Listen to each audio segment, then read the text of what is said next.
a planet-saving electric cement truck, a Kenworth independently converted to battery power, right here in Australia, at Mount Druitt by the sea, a vehicle overflowing with proud Australian innovation on the fast track to net frickin' zero. Well, there's no way to gloss over this. It went unexpectedly into full battery crematorium mode yesterday on Melbourne's Westgate Freeway, hilariously screwing the traffic in every known position for roughly 12 hours. What a frickin' marathon, dude. Satan said he was quite pleased with this first deployment of the technology, but committed to doing much better next time around, perhaps in a tunnel or deep in the CBD at around, arbitrarily, 4:45 p.m, when and where the full toxic hazmat and destructive potential of the big rig could be better realised. Welcome to Electric Utopia, dude. We recommend SPF 3 billion 24/7 because, hey, it's gonna be a hot one.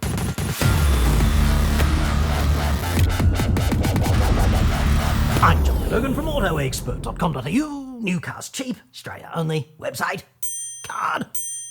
Okay, so just to get you more or less up to speed here so we're all on the same page, here's the truck yesterday doing the full in-trouser Vindaloo gastrointestinal colonoscopy prep.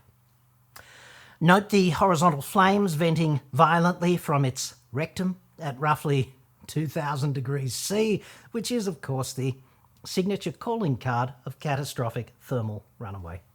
Luckily, the driver escaped unscathed, nobody else was hurt, and fortuitously, this happened in a fairly open spot, comparatively, so the toxins, you know, the hydrofluoric acid, the hydrochloric acid, the cobalt compounds, the carbon monoxide, etc., they got somewhat diluted before the poisonous fallout was distributed arbitrarily among downwind Melburnian society. This report is sponsored by NordVPN. Get 4 extra months of Nord free now at nordvpn.com/AEJC. Say you're in a cafe one day and you think you've just connected to the free Wi-Fi. But in fact, a hacker has just inserted himself between you and the internet and he's about to start ripping you off properly. How would you even know? This is called a man-in-the-middle attack. It's one of the most common ways to get hacked. But there's no law that says you have to be the next victim. You need countermeasures, and that's what NordVPN does. NordVPN does the stuff that you and I don't understand in the background. Encrypting your data, hiding your IP address, locking everything down, basically. Go to nordvpn.com/AEJC now. The 2-year plan discount is huge right now. Plus, you're going to get 4 extra months free. nordvpn.com/AEJC. Link in the description. Just subscribe, download the app and connect. 1 click later, your IP address is shielded, your online traffic is masked with NSA-level encryption across as many as 6 of your devices. NordVPN is the fastest VPN on the planet. It costs only about as much as 1 cup of coffee every month to keep your data, your identity, and your devices secure. Because your location is masked, you'll be able to access streaming and other services that might be blocked where you live. Plus, you can continue to watch your favourite content when you travel. You might even be able to score some great deals on travel and accommodation that are not available at home. That happens all the time. Go to nordvpn.com/AEJC now, boost your security and enjoy that discount plus those extra 4 months of free subscription time. It's totally risk-free with Nord's 30-day money-back guarantee. That's nordvpn.com/AEJC, link in the description, and thanks to Nord for sponsoring this episode. According to primemovermag.com.au, about a year ago, Cement Australia deploys electric heavy-duty truck innovation. I don't know about you, but the teepee in my frickin' trousers was quite green that day. Hashtag Incredible Hulk. Australia's first electric prime mover fleet unveiled with swap-and-go batteries. That's the Driven.io, roughly 8 months earlier. Bring it, I said at that point. You go, girl. And get fucked, Diesel, I also said on that very day. It's over, and it's not me. It's filthy polluting you. You smell like a dead dinosaur, and I hate the insufferable Kit Kat offer every time I attempt to freshen you up. If we go back another 8 months or so, bigrigs.com.au tells us Janus Electric, I think that's how you pronounce it, Janus Electric charges ahead with electric trucks. And you can clearly see a high-tech forklift here powered by LPG. Because fossil fuels are a fucking miracle of reliability, convenience and energy density, and also seemingly safety in the circumstances. It's lifting a giant fuck-off battery of about roughly 600 kilowatt hours, and just for context, that's 6 big fat obese Kia EV9 batteries, like Jesus, that's a lot of electrical energy, into a shitbox prototype Janus truck. This was in August of 2022, and I categorised the prototype as a shitbox for a reason, but perhaps unfairly. I'm going to tell you why, though. It's because roughly 6 weeks earlier, according to Truck and Bus News, fire fail. Janus Electric truck destroyed in devastating fire. Oops-a-daisy. This is something that almost certainly wasn't in the marketing plan, I'd suggest.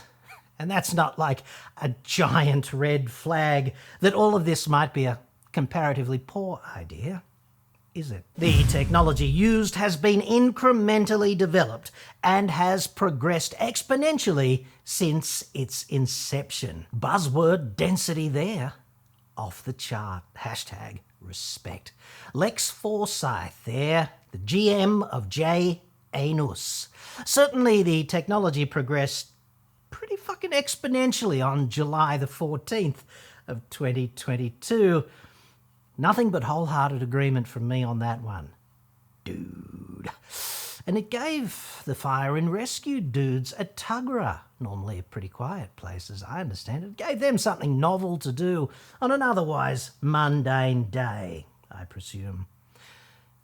Any idea what caused it? From our initial investigations, we suspect that the fire was a result of one of these engineering challenges that has since been engineered out of our current solution. Quite.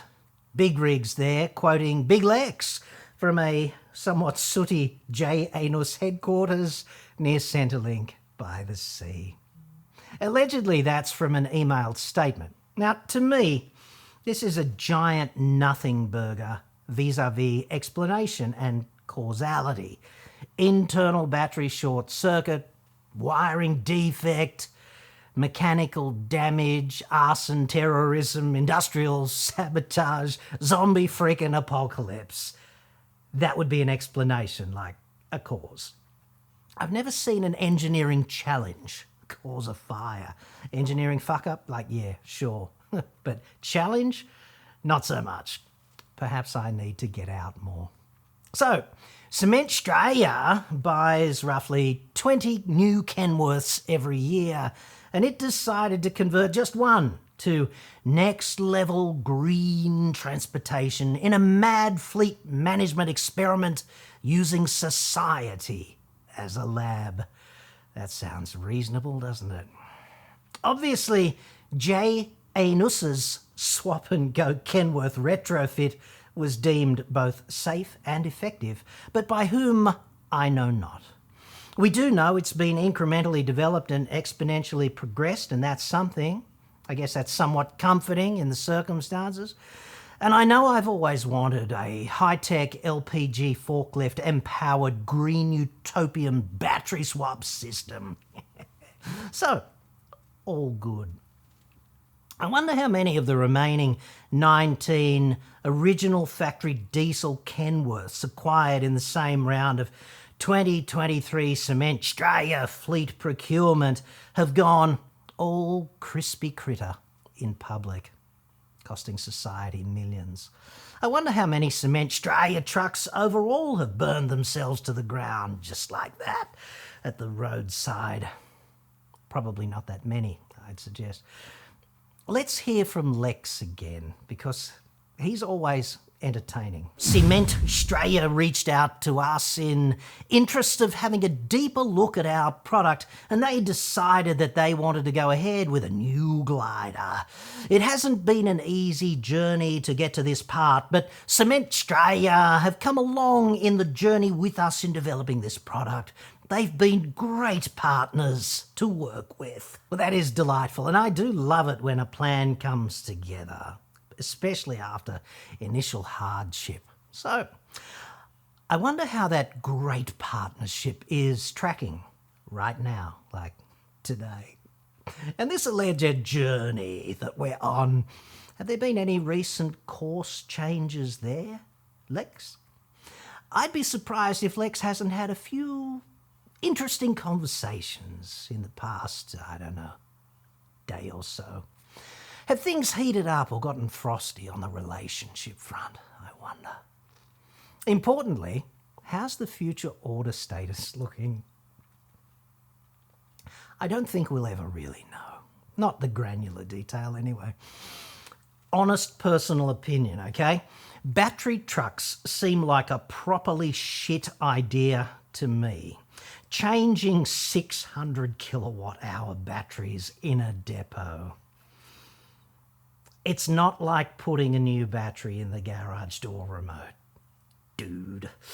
On, engineering fundamentals, it seems like rather a lot could go wrong. Early experience seems to support this hypothesis, I'd respectfully suggest. At the very least, I would look again and see if there aren't any further engineering challenges that need to have their nuts cut off. To Cement Australia, I would humbly suggest, stop being so ridiculously fucking woke.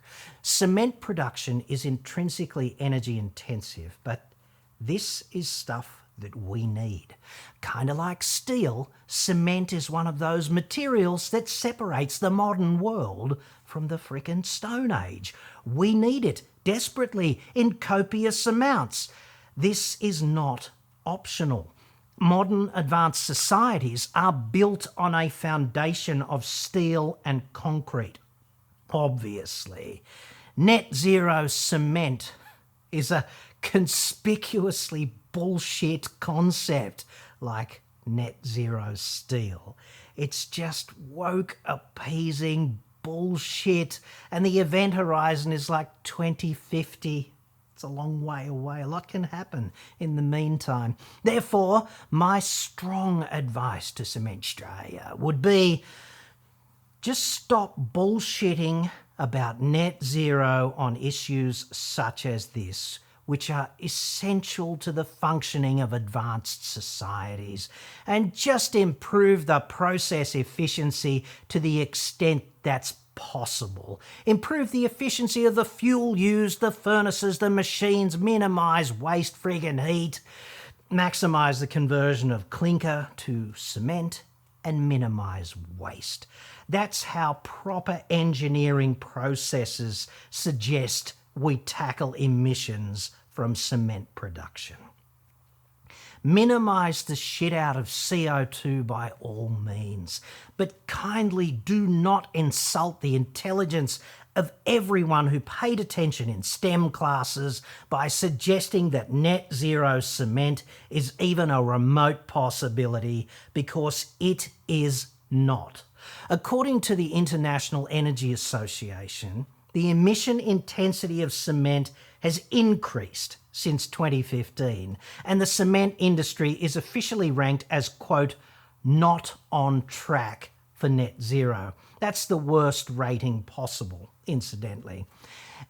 And this is, of course, why greenwashing the fuck out of themselves with non-starters like battery trucks seems like such a good alternative solution. What I'm saying is, a battery truck cannot help the green energy balance of cement production in a tangible way. Even if it's not burning to the frickin' ground in a giant hazmat incident in the second largest city in the nation. A fleet of battery trucks will make no appreciable substantive difference to the green energy balance of cement production. That's just disgraceful greenwashing about which Cement Australia should be properly ashamed, in my estimation. Trucks are not part of a green energy fix for cement on fundamentals. They're just not. That's merely greenwashing for the government and other insufferable woke twat stakeholders. The best thing about this greenwashing is that it just went up in smoke quite publicly and caused a giant toxic hazmat incident, inconvenienced thousands of people and cost society millions of dollars yesterday. So it basically self-identified as the underlying greenwashing scam that it is. What happened yesterday is what happens when 5% of one organisation's new truck fleet has a battery that enters crematorium mode during normal operation in a city without warning. Fast forward to the electric utopia promised by the politicians, most of whom would not be able to put a nail in wood with a framing hammer, let alone elucidate the laws of thermodynamics. They're generally dumb, fundamentally incapable, but hey, they're rat cunning, and that's something. Imagine how impossibly entertaining it's all going to be in the very near future. EVs are a giant experiment. The lab that this experiment runs within is ambient society. And you and me, we're the lab rats. And you know what ultimately happens to the rats.